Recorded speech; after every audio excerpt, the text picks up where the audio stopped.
Everyone, today let us try to learn something about section 254 CRPC 1973.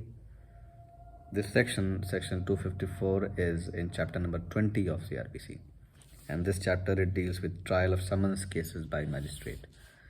Previously we have talked about three sections in this particular chapter. 251, 252, 253 पे चर्चा हो चुकी है, हम बात कर चुके हैं. So let us move to section 254 today. The heading is procedure when the accused is not convicted. Procedure when not convicted. इसके पहले जो सेक्शन है section 253, conviction on plea of guilt in absence of accused in petty cases. अगर कोई पेटी case है और उसमें अक्यूज्ड किसी वजह के तहत due to some reasons specified and to the satisfaction of court, the accused is not able to present himself or herself in front of the court, and that accused is also pleading guilty. So what are the duties of the court or the powers of the magistrate? तो वहाँ पर magistrate उसको convict भी कर सकते हैं. Bye अ pleader भी वो प्लीड गिल्टी कर सकता है जो अक्यूज्ड है, और बाय वे ऑफ पोस्ट भी जो है अपना वो जो जुर्म कबूल कर रहा है प्लीड गिल्टी कर रहा है वो लिख कर भेज सकता है, और फाइन जो स्पेसिफाइड है वो भेज सकता है. तो वहाँ पर मैजिस्ट्रेट को डिस्क्रिशन है कि वो अक्यूज़ को कन्विक्ट करें.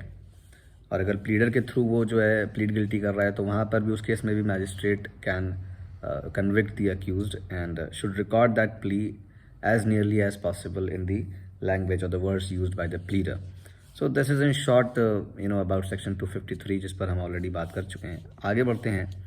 तो 254 में पढ़ दूँ पहले, and the language is quite simple again. Procedure when not convicted. If the magistrate does not convict the accused under section 252 or section 253, the magistrate shall proceed to hear the prosecution and take all such evidence as may be produced in support of the prosecution, and also to hear the accused and take all such evidence as he produces in his defense. ये पहला subsection है. Moving to subsection 2, the magistrate may, if he thinks fit, on the application of the prosecution or the accused, issue a summons to any witness directing him to attend or to produce any document or other thing. Subsection 3, the magistrate may, before summoning any witness on such application, require that the reasonable expenses of the witnesses or witness incurred in attending for the purpose of trial be deposited in the court. So very simple to understand. पहला जो subsection है it talks about अगर magistrate convict नहीं कर रहे हैं किसी accused को under section 252 या section 253, तो जैसा कि सेशन ट्रायल में भी होता है कि एक डेट फिक्स करते हैं मैजिस्ट्रेट, जो जज है वो एक डेट फिक्स करेंगे.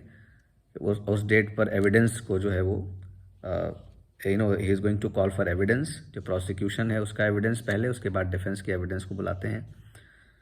तो यहाँ पर कन्विक्शन नहीं हुआ है तो magistrate is going to proceed to hear the prosecution. सुनवाई करेंगे प्रोसिक्यूशन की पहले और उसके सारे एविडेंसेस का अवलोकन करेंगे, उसके एविडेंस को कॉल करेंगे, एविडेंस को मंगाएंगे, और उसके बाद अक्यूज़ को भी सुनेंगे और उसको भी जो भी एविडेंस अपने सपोर्ट में रखना है, अपने डिफेंस में रखना है, वो भी यहाँ पर इस सेक्शन पर, इस स्टेज पर आकर रखेगा जो अक्यूज़ है, और मैजिस्ट्रेट उसका भी अवलोकन करेंगे. Okay, so this is the stage in the summons trial where in the magistrate is going to call for evidence for both the parties, the prosecution and the defence, and is going to hear them. Okay, subsection 2 it talks about summoning of witnesses. अगर कोई गवाह है, prosecution का गवाह है चाहे accused की तरफ से कोई गवाही देने के लिए है, कोई गवाह है, तो upon an application the magistrate में, if he thinks fit, now it is the discretion of the magistrate, if he thinks fit कि हाँ यार some witness is there and the statement of that witness is important, examination of that witness is important for the case, so the magistrate may in his discretion issue summons to that particular witness to attend the court and give his statement upon the application of the prosecution or the accused.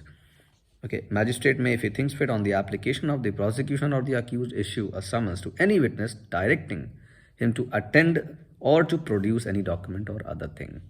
Okay, now coming to the last subsection of section 254, यहाँ पर है जो expense अगर कोई witness को magistrate अपने discretion में ज़रूरी समझ रहे हैं और समन्स इशू कर रहे हैं upon an application of prosecution और द अक्यूज, तो जो एक्सपेंस आएगा, फर्ज कीजिए कि 100 किलोमीटर दूर से कोई विटनेस आ रहा है, ठीक है, समन इशू किया गया, तो समन इशू करने का और उसके आने का जो भी खर्चा वगैरह है, ये जो है कोर्ट में डिपॉजिट करना होगा। प्रोसिक्यूशन अगर एप्लीकेशन दिया है और मैजिस्ट्रेट ने मंजूर किया है तो प्रोसिक्यूशन जमा करेगा।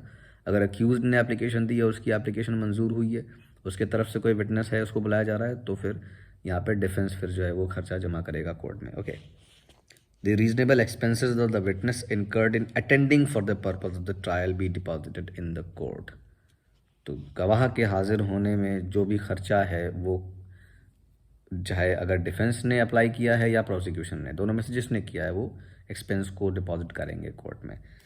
उसके बाद फिर जो है विटनेस को समन जाएगा और विटनेस फिर हाजिर किया जाएगा। Okay, this is all about section 254 in short.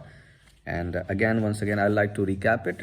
It talks about the procedure when the accused is not convicted. उसने प्लीड गिल्टी तो करा है लेकिन कन्विक्शन नहीं हुआ है उसका, तो वहाँ पर मैजिस्ट्रेट क्या करेंगे, सबूतों को मंगाएंगे। He is going to call for evidence, okay, and here both the parties, prosecution and defence, and then witness को समन किया जाएगा upon the application of both the parties. और जो भी पार्टी किसी विटनेस को बुला रही है, एप्लीकेशन दी है, वो पार्टी कोर्ट में उसका खर्चा जो एक्सपेंसेस हैं वो जमा करेगी। They will deposit the expense in the court that is going to be incurred by the witness in attending the court for the trial purpose. Okay, let us talk about the next section in another video, and thank you so much.